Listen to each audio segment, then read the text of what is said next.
আপন বড় বোনের স্বামীর বিরুদ্ধে ২৭.৫ লাখ টাকার রাবার বাগান প্রতারণা করে দখলে রাখার অভিযোগ তুলেছেন সৌদি প্রবাসী মোহাম্মদ ইদ্রিস।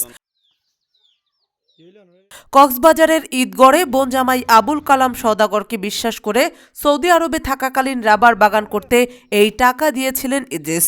বাগানের সুফল ভোগ করার সময় আসলে টাকা দেওয়ার বিষয়টি অস্বীকার করে বোন জামাই আবুল কালাম সওদাগর।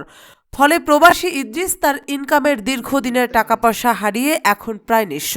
তবে প্রবাসী ইদ্রিস তার দুলাভাই আবুল কালামকে বাগানের জন্য টাকা দিয়েছেন এবং বাগানের মালিক ইদ্রিস সেই কথা বলছেন ঈদগড় বাজারের অসংখ্য ব্যবসায়ী।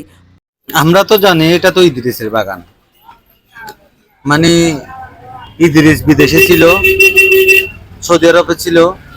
ইদ্রিস টাকা দিচ্ছে, টাকা দিয়া আবু কালাম হচ্ছে ইদ্রিসের বড় বোনের জামাই। মানে বড় বোনের জামাইকে বিশ্বাস করে বড় বোনের জামার আন্ডারে টাকা দিছে। ইদ্রিস হইলে সৌদি প্রবাসী দীর্ঘদিন ধরে। ওই ইদ্রিস সৌদি তো টিয়া দিয়ে আবুল কালামে বাগান করছে। মূল মালিক হইলে ইদ্রিস। বাগান যখন প্রোডাকশনত আগে হই এখন আর ইদ্রিসেরা বাগান বুঝাই না দেয়। ইয়ান আর ব্যাগুনে যান, ঈদগার বাড়ি ব্যাগুনে যান।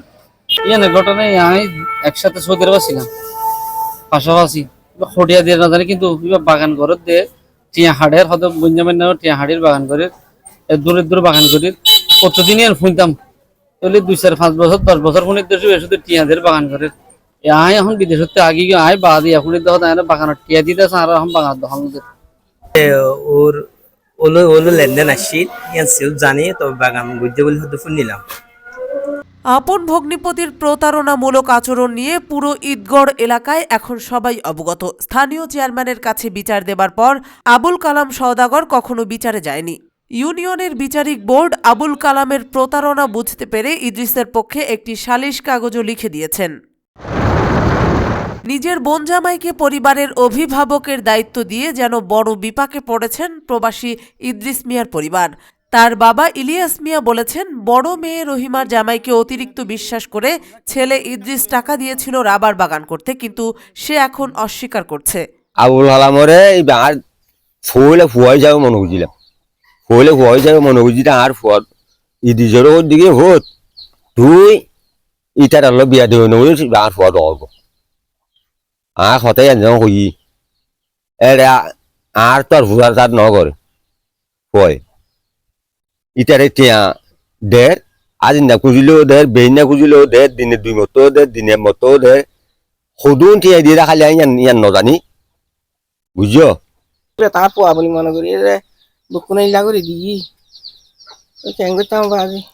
একজন রেমিটেন্স যোদ্ধা হয়েও কোনো নিরাপত্তা পাচ্ছে না উল্লেখ করে ইদ্রিস বলছেন, পুরো 27.5 লাখ টাকা আপন বোনের জামাইকে দিয়েছেন। এই বিষয়ে পরিবার এবং এলাকার সকলেই অবগত। আমার বোন রহিমা জানলেও সংসারের টানে কিছুই বলছে না। বোনের জামাই হিসাবে বাগান করি বললাই এবার আই 27.5 লাখ করিয়া দিই বাগান করি বললাই।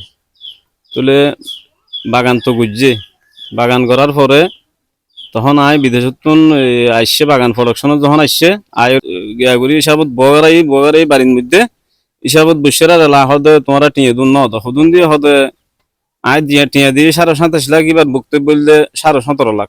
মিডিয়ার মাধ্যমে সাইড আয় আর বাগান আর হকিয়া নাই ফাইতো চাই কি আয় দীর্ঘদিন ধরে প্রবাস কাটিও আয় মনে করো আয় এতদিন ধরে বিদেশ করি আর চাওয়া পাওয়া কি আর তো চাওয়া পাওয়া ইয়ান আসছিল বাগান তো আর তো হামা খায় আর তো আর বাগান বুঝি ফাইতো চাই আয়। এদিকে আবুল কালামের বক্তব্য নেওয়ার জন্য তার প্রতিষ্ঠানে যাওয়া হলেও তাকে পাওয়া যায়নি। তবে তার সাথে মুঠোফোনে যোগাযোগ করা হলে তিনি ঘটনার উল্টো ব্যাখ্যা দেন। সম্পূর্ণ মিথ্যা, এটা আমি এখনো টাকা পয়সা লইনি, বুঝলেন। প্রবাস থেকে এসে এখন সর্বহারা ইদ্রিস। জীবনে যত টাকা কামিয়েছেন তা সরল বিশ্বাসে আপন ভগ্নিপতিকে দিয়েছেন রাবার বাগানের উদ্দেশ্যে।